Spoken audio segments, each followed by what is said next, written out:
Hi my dear students, in the last video we were discuss about the fourth paragraph, right? Last ವಿಡಿಯೋದಲ್ಲಿ ಏನು ಮಾಡಿದ್ವಿ ನಾವು ಈ ಲೆಸನ್ನಿನ fourth paragraph ಅನ್ನ discuss ಮಾಡಿದ್ವಿ ಅಲ್ವಾ. ಯಾವುದಿದು ಲೆಸನ್ ಹೆಲ್ದಿ ಲೈಫ್ ಏನಾಗಿತ್ತು ಫೋರ್ತ್ ಪ್ಯಾರಾಗ್ರಾಫ್ ವರೆಗೆ ಅಂತಂದ್ರೆ ಒಬ್ಬ ಸ್ಮಾಲ್ ಬಾಯ್ ಏನ್ ಮಾಡಿದಾನೆ ಬಾಟಲ್ ಅಲ್ಲಿ ಇದ್ದಂತಹ ಲಿಕ್ವಿಡ್ ಅನ್ನ ಡ್ರಿಂಕ್ ಅನ್ನ ಏನ್ ಮಾಡಿದ ನ್ಯೂ ಡ್ರಿಂಕ್ ಇದು ಚೆನ್ನಾಗಿದೆ ಅಂತ ಹೇಳಿ ಅದನ್ನ ಕುಡಿದು ಏನಾಗಿದೆ ಅವನ ಲೈಫ್ ಅಲ್ಲಿ ಚೇಂಜಸ್ ಆಗಿದೆ. ಅವನಿಗೆ ಯಾವುದೇ ರೀತಿ ಹೆಲ್ದಿ ಆಕ್ಟಿವಿಟೀಸ್ ಅಲ್ಲಿ ಇಂಟ್ರೆಸ್ಟ್ ಇಲ್ಲ. ಬದಲಾಗಿ ಏನಾಗಿದ್ದಾನೆ ಅವನು ಅನ್ಹೆಲ್ದಿ ಇಂಟ್ರೆಸ್ಟ್ ಅಂದ್ರೆ ಅನ್ಹೆಲ್ದಿ ಫುಡ್ ತಗೊಳ್ಳೋದು ಮತ್ತೆ ಇನ್ಆಕ್ಟಿವ್ ಆಗಿರೋದು ಆ ತರ ಎಲ್ಲ ಮಾಡ್ತಿದ್ದ ಅಲ್ವಾ. ಅವಾಗ ವಿಚಸ್ ಏನಾಗಿದ್ದಾರೆ ಅವರು ಒಂದ್ ಪರ್ಸನ್ ಇಂದ ಇನ್ನೊಂದ್ ಪರ್ಸನ್ಗೆ ವೈರಸ್ ಆಗಿ ಏನ್ ಮಾಡಿದ್ದಾರೆ ಒಂದ್ ಪರ್ಸನ್ ಇಂದ ಇನ್ನೊಂದ್ ಪರ್ಸನ್ಗೆ ಚೇಂಜ್ ಆಗಿ ಅವರಿಗೆಲ್ಲ ಡಿಸೀಸ್ ಅಂದ್ರೆ ಹಲವಾರು ರೋಗಗಳನ್ನ ಉಂಟು ಮಾಡ್ತಾ ಇದಾವೆ. ಹೀಗೆ ಅವರ ಲೈಫ್ ವೇಸ್ಟ್ ಆಗ್ತಿರೋ ಟೈಮ್ ಅಲ್ಲಿ ಅವರು ಅವರ ಲೈಫ್ ಅನ್ನ ಹೇಗೆ ಹೆಲ್ದಿಯಾಗಿ ಮಾಡ್ಕೊಂಡ್ರು ಅನ್ನೋದನ್ನ ನಾವೀಗ ನೆಕ್ಸ್ಟ್ ಪ್ಯಾರಾಗ್ರಾಫ್ ಅಲ್ಲಿ ನೋಡೋಣ. Open your text book, page number 4. Listen here. It was a long while before, with the help of his microscope, Dr. Fitton Healthy discovered that the little witches were causing this disease. There were no vaccines or cough mixtures to get rid of them. The doctor found out that the witches could not tolerate joy and good health. It turned out that the best cure was to make a strong effort to live a healthy, joyful and happy life. When a person became healthy, the witches had to leave that body as soon as they could, riding on a sneeze. ಏನಿದೆ ಇಲ್ಲಿ? Listen here. It was a long while before, with the help of his microscope. Do you know the meaning of the word microscope? Microscope ಅಂದ್ರೆ ಏನು ಗೊತ್ತಿದೆಯಾ ನಿಮ್ಗೆ? ಗೊತ್ತಿರುತ್ತಲ್ವಾ? Microscope ಅಂದ್ರೆ almost ಗೊತ್ತಿರುತ್ತೆ, ಬರ್ಕೊಳ್ಳಿ. ಸೂಕ್ಷ್ಮದರ್ಶಕ. Write down the word meaning. Microscope ಅಂದ್ರೆ ಸೂಕ್ಷ್ಮದರ್ಶಕ. Another one word is vaccine. Vaccine ಅಂದ್ರೆ ಲಸಿಕೆ. Write down. ವ್ಯಾಕ್ಸಿನ್ ಮೀನ್ಸ್ ಲಸಿಕೆ. Okay, next word is tolerate. TOLERATE. Tolerate ಅಂದ್ರೆ ಸಹಿಸಿಕೊಳ್ಳುವುದು. Write down. ಟಾಲರೇಟ್ ಮೀನ್ಸ್ ಸಹಿಸಿಕೊಳ್ಳುವುದು. Next word is rid. RID. Rid means ತಪ್ಪಿಸಿಕೊಳ್ಳಬಹುದು. Rid ಅಂದ್ರೇನು? ತಪ್ಪಿಸಿಕೊಳ್ಳಬಹುದು. Next word is riding. Riding ಅಂದ್ರೆ ಗೊತ್ತಿದೆ ಅಲ್ವಾ ನಿಮ್ಗೆ ಏನು ಅಂತ? ರೈಡಿಂಗ್ ಅಂದ್ರೆ ಸವಾರಿ. ರೈಡಿಂಗ್ ಮೀನ್ಸ್ ಸವಾರಿ. Next word is sneeze. Sneeze ಅಂದ್ರೆ ಏನು ಗೊತ್ತಿದೆ ಅಲ್ವಾ ನಿಮ್ಗೆ? ಸ್ನೀಸ್ ಅಂದ್ರೆ ಸೀನು. ಸೀನೋದಕ್ಕೆ ನಾವೇನಂತ ಕರಿತೀವಿ? ಸ್ನೀಸ್ ಅಂತ ಹೇಳಿ ಕರಿತೀವಿ. ಬರ್ಕೊಂಡ್ರ? ಈಗ next listen here. It was a long while before. ಏನಾಗಿದೆ ಅವನಿಗೆ ಇವಾಗ ಅನ್ಹೆಲ್ದಿ ಫುಡ್ಸ್ ಮತ್ತೆ ಇನ್ಆಕ್ಟಿವ್ ಆಗಿ ಇದ್ದಾನೆ ಆ ಹುಡುಗ. ಅವಾಗ ಏನಾಗಿದೆ, ಜನರು ಕೂಡ ತುಂಬಾ ಡಿಸೀಸ್ಗಳಿಂದ ಬಳಲ್ತಾ ಇದ್ದಾರೆ. ಆವಾಗ ಏನಾಗತ್ತೆ, with the help of his microscope doctor ಫಿಟನ್ healthy discovered that the little witches var causing this disease. ಏನ್ ಮಾಡ್ತಾನೆ ಇಲ್ಲಿ ಡಾಕ್ಟರ್ ಫಿಟನ್ ಹೆಲ್ದಿ. ಫಿಟನ್ ಹೆಲ್ದಿ ಇಲ್ಲಿ ನೋಡ್ತಾ ಇದೀರಲ್ವಾ ಪಿಕ್ಚರ್ ಅಲ್ಲಿ? ಡಾಕ್ಟರ್ ಫಿಟನ್ ಹೆಲ್ದಿ ಏನ್ ಮಾಡ್ತಾರೆ, ತಮ್ಮ ಮೈಕ್ರೋಸ್ಕೋಪ್ ಅಂದ್ರೆ ಸೂಕ್ಷ್ಮದರ್ಶಕನ ಯೂಸ್ ಮಾಡಿಕೊಂಡು ಇವರಿಗೆ ಇದೆಲ್ಲ ಡಿಸೀಸಸ್ ಯಾವ್ದ್ರಿಂದ ಬರ್ತಿದೆ, ಈ ಕಾಯಿಲೆಗಳಿಗೆ ಕಾರಣ ಏನು ಅನ್ನೋದನ್ನ ಅವರ ಮೈಕ್ರೋಸ್ಕೋಪ್ ಇಂದ ಅವರು ಫೈಂಡ್ ಔಟ್ ಮಾಡ್ತಾರೆ. ಡಿಸ್ಕವರ್ಡ್ ಅಂದ್ರೆ ಕಂಡು ಹಿಡಿಯುವುದು. Write down. ಡಿಸ್ಕವರ್ಡ್ ಮೀನ್ಸ್ ಕಂಡು ಹಿಡಿಯುವುದು. ಡಿಸ್ಕವರ್ಡ್ ಮಾಡ್ತಾರೆ. ಇದೆಲ್ಲ ಏನಾಗ್ತಿದೆ, ಯಾರಿಂದ ಬರ್ತಾ ಇದೆ, ಇದಕ್ಕೆಲ್ಲ ಕಾರಣ ಯಾರು ಅಂತಂದ್ರೆ ಲಿಟಲ್ ವಿಚಸ್. ಮಾಟಗಾತಿ ಕೇಳಿದಿರಲ್ವ? ವಿಚಸ್ ಅಂದ್ರೆ ಗೊತ್ತಿದೆ ಅಲ್ವಾ? ಆ ಲಿಟಲ್ ವಿಚಸ್ ಇಂದ ಏನಾಗ್ತಿದೆ, ಅವರಿಗೆ ಈ ರೋಗಗಳೆಲ್ಲ ಬರ್ತಾ ಇದೆ ಅನ್ನೋದನ್ನ ಡಾಕ್ಟರ್ ಫಿಟನ್ ಹೆಲ್ದಿ ಅವರು ಫೈಂಡ್ ಔಟ್ ಮಾಡಿದ್ದಾರೆ. There were no vaccines or cough mixtures to get rid of them. ಇವರಿಗೆ ಏನೋ ಈ ವಿಚಸ್ ಇಂದ ಅಥವಾ ಈ ಡಿಸೀಸಸ್ ಇಂದ ಮುಕ್ತಿ ಬೇಕು, ನಮ್ಗೆ ನಾವು ಹುಷಾರಾಗಬೇಕು, ಗುಣಮುಖರಾಗಬೇಕು ಅಂದ್ರೆ ಇಲ್ಲಿ ಏನಿಲ್ಲ. There were no vaccines. ಯಾವುದೇ ರೀತಿಯಾದಂತಹ ಲಸಿಕೆಗಳಿಲ್ಲ. ಬದಲಾಗಿ ಏನ್ ಮಾಡಬೇಕು, ಇವರಿಂದ ತಪ್ಪಿಸ್ಕೋಬೇಕು ಅಂತಂದ್ರೆ ನಾವೇನ್ ಮಾಡಬೇಕು ಅನ್ನೋದನ್ನ ಡಾಕ್ಟರ್ ಹೇಳ್ತಾರೆ. ಅದಕ್ಕೂ ಮುಂಚೆ ಅವ್ರು ಏನ್ ಫೈಂಡ್ ಔಟ್ ಮಾಡಿದ್ದಾರೆ, ಇವರಿಂದ ನಮ್ಗೆ ಗುಣಮುಖರಾಗೋಕೆ ಯಾವುದೇ ರೀತಿಯಾದಂತಹ ವ್ಯಾಕ್ಸಿನ್ ಇಲ್ಲ. The doctor found out that the witches could not tolerate joy and good health. ಅವರು ಮತ್ತೊಂದನ್ನ ಫೈಂಡ್ ಔಟ್ ಮಾಡ್ತಿದ್ದಾರೆ. ಹೇಗೆ ಅಂತಂದ್ರೆ ಫಸ್ಟ್ ಈ ಡಿಸೀಸಸ್ ಎಲ್ಲ ಹೇಗೆ ಬಂದಿದೆ, ಯಾವ್ದ್ರಿಂದ ಬಂದಿದೆ ಅನ್ನೋದನ್ನ ಡಿಸ್ಕವರ್ ಮಾಡ್ತಾರೆ. ಅದಾದ್ಮೇಲೆ ಇದಕ್ಕೆ ಯಾವುದೇ ರೀತಿಯಾದಂತಹ ವ್ಯಾಕ್ಸಿನ್ಸ್ ಇಲ್ಲ, ಇದರಿಂದ ತಪ್ಪಿಸ್ಕೊಳ್ಳಕ್ಕೆ ಯಾವುದೇ ರೀತಿಯಾದಂತಹ ಕಾಫ್ ಮಿಕ್ಸ್ಚರ್ಸ್ ಅಂದ್ರೆ ಏನು, ನೀವು ಇವಾಗ ಔಷಧಿ ತಗೋತೀರಾ ಅಲ್ವಾ, ಮೆಡಿಸಿನ್ಸ್ ತಗೋತೀರಾ, ಆ ತರ ಯಾವುದೇ ರೀತಿ ಮೆಡಿಸಿನ್ಸ್ ಇಲ್ಲ.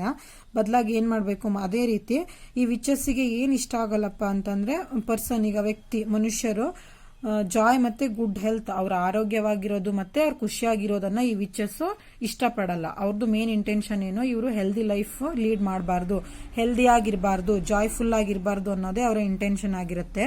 ಅವರ ಮನುಷ್ಯರ ಗುಡ್ ಹೆಲ್ತ್ ಅನ್ನ ವಿಚಸ್ ಟಾಲರೇಟ್ ಅಂದ್ರೆ ಸಹಿಸ್ಕೊಳ್ಳೋದಿಲ್ಲ. It turned out that the best cure was to make a strong effort to live a healthy, joyful and happy life. ಹಾಗಿದ್ರೆ ನಾವೇನ್ ಮಾಡಬೇಕು, ವಿಚಸ್ ನಮ್ಮನ್ನ ಬಿಟ್ಟು ಹೋಗ್ಬೇಕು, ಡಿಸೀಸಸ್ ನಮ್ಮಿಂದ ಗುಣಮುಖ ಆಗಬೇಕು ಅಂತಂದ್ರೆ ನಾವೇನ್ ಮಾಡಬೇಕು, ಹೆಲ್ದಿ ಆಗಿರ್ಬೇಕು, ಜಾಯ್ಫುಲ್ ಆಗಿರ್ಬೇಕು, ಮತ್ತೆ ಹ್ಯಾಪಿ ಲೈಫ್ ಅನ್ನ ಲೀಡ್ ಮಾಡಬೇಕು. ನಾವು ಆರೋಗ್ಯವಾದಂತಹ ಆಹಾರ ತಗೊಂಡ್ರೆ, ಹೆಲ್ದಿ ಫುಡ್ ತಗೊಳ್ಳೋದ್ರಿಂದ ಮತ್ತೆ ಆಕ್ಟಿವ್ ಆಗಿರೋದ್ರಿಂದ ನಾವೇನ್ ಮಾಡಬಹುದು, ಈ ಡಿಸೀಸಸ್ ಗಳಿಂದ ಮುಕ್ತಿನ ಪಡಿಬಹುದು. ನಾವು ಹ್ಯಾಪಿ ಲೈಫ್ ಅನ್ನ ಲೀಡ್ ಮಾಡಿದ್ರೆ, ನಮ್ಮ ಲೈಫ್ ಅಲ್ಲಿ ನಾವು ಹ್ಯಾಪಿ ಆಗಿದ್ರೆ ಏನಾಗತ್ತೆ, ಯಾವುದೇ ರೀತಿಯಾದಂತಹ ವಿಚಸ್ ಕೂಡ ನಮಗೆ ಡಿಸೀಸಸ್ ಅನ್ನ ಉಂಟು ಮಾಡೋದಿಲ್ಲ ಅಂತ ಹೇಳಿ ಯಾರು ಹೇಳ್ತಾ ಇದ್ದಾರೆ ಇಲ್ಲಿ, ಡಾಕ್ಟರ್ ಫಿಟ್ ಅಂಡ್ ಹೆಲ್ದಿ ಅವರು ಹೇಳ್ತಾ ಇದ್ದಾರೆ. When a person became healthy, the witches had to leave that body as soon as they could, riding off on a sneeze. ನಾವು ಎಷ್ಟು ಆರೋಗ್ಯವಾಗಿರ್ತೀವೋ ಅಥವಾ ಮನುಷ್ಯ ಎಷ್ಟು ಆರೋಗ್ಯವಾಗಿರ್ತಾನೆ, ಹೆಲ್ದಿ ಫುಡ್ ಅನ್ನ ತಗೋತಾನೋ, ಅವಾಗ ವಿಚಸ್ ಏನ್ ಮಾಡ್ತವೆ, ಅವನ ಬಾಡಿಯಿಂದ ತಾವಾಗೆ ಹೋಗ್ತವೆ. ಹೇಗೆ ಅಂದ್ರೆ riding of on a sneeze, ನಾವು ಸೀನಿದಾಗ ಅಥವಾ ಏನು ಕೆಮ್ಮಿದಾಗ ಏನಾಗುತ್ತೆ, ಆ ವಿಚಸ್ ವೈರಸ್ ಅಲ್ವಾ ಅವು ಅದರಿಂದ ಹೊರಟು ಹೋಗ್ತವೆ ಅನ್ನೋದನ್ನ ಇಲ್ಲಿ ಡಾಕ್ಟರ್ ಫಿಟ್ ಅಂಡ್ ಹೆಲ್ದಿ ಅವರು ಹೇಳ್ತಾ ಇದ್ದಾರೆ. ಇದಕ್ಕೆ ಯಾವುದೇ ರೀತಿಯಾದಂತಹ ವ್ಯಾಕ್ಸಿನ್ಸ್ ಇಲ್ಲ. ಆ ವ್ಯಕ್ತಿ ಏನು ಹೆಲ್ದಿ ಫುಡ್ ಅನ್ನ ತಗೊಳ್ಳೋದ್ರಿಂದ ಮತ್ತೆ ಆಕ್ಟಿವ್ ಆಗಿರೋದ್ರಿಂದ, ಅವನು ಹೊರಗಡೆ ಹೋಗಿ ಆಟ ಆಡೋದಾಗಿರ್ಬೋದು ಅಥವಾ ಎಕ್ಸರ್ಸೈಸಸ್ ಗಳನ್ನ ಮಾಡೋದಾಗಿರ್ಬೋದು, ಮಾರ್ನಿಂಗ್ ವಾಕ್ ಮಾಡೋದ್ರಿಂದ, ರನ್ನಿಂಗ್ ಮಾಡೋದ್ರಿಂದ ಅವನ ಲೈಫ್ ಅನ್ನ ಅವನು ಹೆಲ್ದಿ ಮಾಡ್ಕೋಬಹುದು ಅಂತ ಹೇಳಿ ಇಲ್ಲಿ ಯಾರು ಹೇಳ್ತಿದ್ದಾರೆ, ಡಾಕ್ಟರ್ ಫಿಟ್ ಅಂಡ್ ಹೆಲ್ದಿ ಅವರು ಹೇಳ್ತಿದ್ದಾರೆ. ಓಕೆ, ನೆಕ್ಸ್ಟ್ ಏನಾಗುತ್ತೆ ನೋಡೋಣ, ಕಂಟಿನ್ಯೂ ಮಾಡೋಣ. Page number 5. Listen here. From then on, the best remedy was neither pills nor injections, but just a little bit of effort to eat some fruits and vegetables and to do some exercise. Whoever came to see Dr. Fit and Healthy and took this advice ended up totally well, being cured of the wasting life disease. Okay, write down the word meaning remedy. Remedy means parihara. ಬರ್ಕೊಳ್ಳಿ, remedy ಅಂದ್ರೆ ಪರಿಹಾರ. Next one is pills. Pills ಅಂದ್ರೆ ಮಾತ್ರೆಗಳು. Right down, pills means ಮಾತ್ರೆಗಳು. Next word is advice. Advice ಅಂದ್ರೆ ಏನು, ಸಲಹೆ ನೀಡು ಅಥವಾ ಉಪದೇಶ ನೀಡು. ಅಡ್ವೈಸ್ ಮೀನ್ಸ್ ಸಲಹೆ ಅಥವಾ ಉಪದೇಶ ನೀಡು. ಇಲ್ಲೇನಾಗತ್ತೆ next, from then on the best remedy was neither pills nor injections.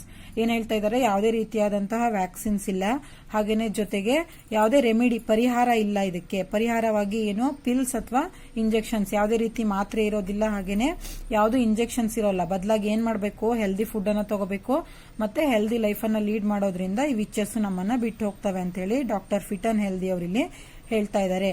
But just a little bit of effort to eat some fruits and vegetables and to do some exercise. Healthy food ಅಂದ್ರೆ fruits, vegetables ಅನ್ನ ತಿನ್ನೋದ್ರಿಂದ ಮತ್ತೆ exercise ನ ಮಾಡೋದ್ರಿಂದ ಏನಾಗತ್ತೆ, ನಮ್ಗೆ healthy life ಸಿಕ್ಕತ್ತೆ ಅಂತ ಹೇಳಿ ಇಲ್ಲಿ ಅಡ್ವೈಸ್ ಕೊಡ್ತಿದ್ದಾರೆ. ಯಾರು, ಡಾಕ್ಟರ್ ಫಿಟ್ ಅಂಡ್ ಹೆಲ್ದಿ ಇಲ್ಲಿ ಅಡ್ವೈಸ್ ಅನ್ನ ಕೊಡ್ತಿದ್ದಾರೆ.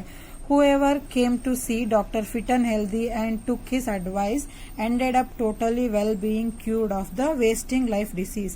ಯಾರು ಫಿಟ್ ಅಂಡ್ ಹೆಲ್ದಿ ಡಾಕ್ಟರ್ ಅನ್ನ ಮೀಟ್ ಮಾಡಿ ಅವರ ಅಡ್ವೈಸ್ ಅನ್ನ ತಗೋತಾರೋ ಅವರು ಏನಾಗ್ತಾರೆ, ವಿಚಸ್ ಇಂದ ಗುಣಮುಖರಾಗ್ತಾರೆ, ಆ ವೈರಸ್ ಅಥವಾ ಡಿಸೀಸಸ್ ಗಳಿಂದ ಗುಣಮುಖರಾಗ್ತಾರೆ. ಅದಕ್ಕೆ ಏನ್ ಮಾಡಬೇಕು, ಡಾಕ್ಟರ್ ಫಿಟ್ ಅಂಡ್ ಹೆಲ್ದಿ ಅವರ ಏನಿದೆ ಅವರ ಅಡ್ವೈಸ್ ಅನ್ನ ತಗೊಂಡ್ರೆ ಅವರು ಹೆಲ್ದಿ ಲೈಫ್ ಅನ್ನ ಮತ್ತೆ ರಿಟರ್ನ್ ಪಡ್ಕೋಬಹುದು ಅಂತ ಹೇಳಿ ಯಾರು ಹೇಳ್ತಾ ಇದ್ದಾರೆ ಇಲ್ಲಿ.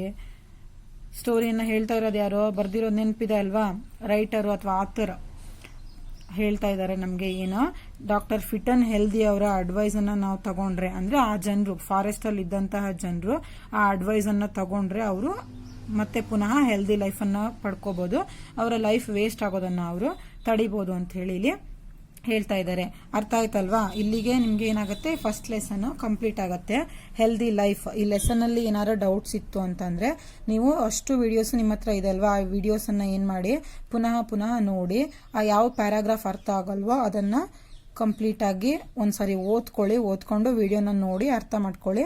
ನಿಮ್ಗೆ ಏನಾದ್ರು ಡೌಟ್ಸ್ ಇತ್ತು ಅಂದ್ರೆ ನನ್ನ ಹತ್ರ ಕೇಳಿ ತಿಳ್ಕೊಬಹುದು. ಯಾವುದೇ ರೀತಿ ಆಗಬೇಕಾದ್ರೂ ನೀವು ಕಾಂಟ್ಯಾಕ್ಟ್ ಮಾಡಿ ನಿಮ್ಮ ಡೌಟ್ಸ್ ಅನ್ನ ಕ್ಲಿಯರ್ ಮಾಡ್ಕೊಳ್ಳಿ. ಮತ್ತೆ ನಿಮ್ಮ ಪೇರೆಂಟ್ಸ್ ಜೊತೆಗೆ ಡಿಸ್ಕಸ್ ಮಾಡೋದ್ರಿಂದ ನಿಮ್ಮ ಡೌಟ್ ಅನ್ನ ಕ್ಲಿಯರ್ ಮಾಡ್ಕೋಬಹುದು. ಇವಾಗ ಏನ್ ಮಾಡ್ಬೇಕಪ್ಪ ಅಂತಂದ್ರೆ ಲೆಸನ್ ಮುಗೀತು, ವಿಡಿಯೋ ನೋಡಾಯ್ತು, ಸುಮ್ಮನೆ ಕುತ್ಕೊಳ್ಳೋದಲ್ಲ. ಈ ಲೆಸನ್ ಅನ್ನ ಫಸ್ಟ್ ಟೆಕ್ಸ್ಟ್ ಬುಕ್ ತಗೊಳ್ಳಿ. ಟೆಕ್ಸ್ಟ್ ಬುಕ್ ತಗೊಂಡು ಫುಲ್ ಲೆಸನ್ ಅನ್ನ ಒಂದ್ಸರಿ ಜೋರಾಗಿ ಓದಿ. ಏನಾದ್ರು ಪ್ರಾಬ್ಲಮ್ ತಪ್ಪಿತ್ತು, ಮಿಸ್ಟೇಕ್ಸ್ ಇತ್ತು ಅಂದ್ರೆ ಮನೇಲಿ ಯಾರಾದ್ರೂ ಹೇಳ್ಕೊಡ್ತಾರೆ. ಮಿಸ್ಟೇಕ್ಸ್ ಅನ್ನ ಸರಿ ಮಾಡ್ಕೊಂಡು ಓದಿ. ಯಾವ್ದು ನಿಮ್ಗೆ ಪ್ಯಾರಾಗ್ರಾಫ್ ಕಷ್ಟ ಆಗುತ್ತೋ, ಅರ್ಥ ಆಗಲ್ವೋ ಅದನ್ನ ನೀವು ವಿಡಿಯೋಸ್ ಅನ್ನ ಮತ್ತೆ 2-3 ಸಾರಿ ನೋಡಿ ಲೆಸನ್ ಅನ್ನ ಅರ್ಥ ಮಾಡ್ಕೊಳ್ಳಿ. ಓಕೆನಾ? ಏನಾದ್ರು ಡೌಟ್ಸ್ ಇತ್ತು ಅಂದ್ರೆ ನನ್ನ ಹತ್ರ ಕೇಳಿ. Thank you.